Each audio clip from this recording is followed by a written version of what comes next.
seguimos alabando al Señor Dios Todopoderoso.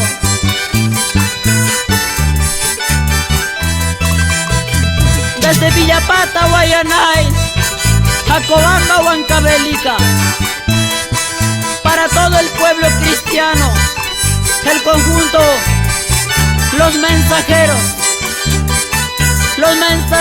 de Dios. Aleluya.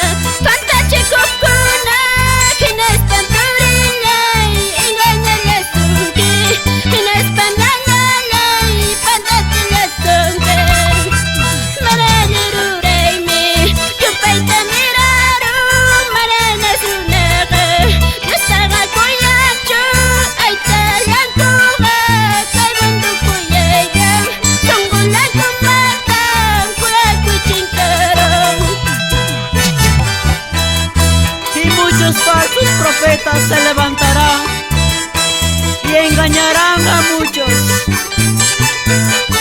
y por haberse multiplicado la maldad, el amor de muchos se enfriará. Vamos con estas alabanzas, conjunto Agua Viva, hermana Yolita Campos, hermano José Paz, hermano Oscar Rodríguez.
Punta Manguaujipani, Caipataya Gapi, conjunto servidores de Cristo, hermana Guillermina Huertas, por Chuspe Culcabamba, que vamos con Cristo Jesús. Aleluya.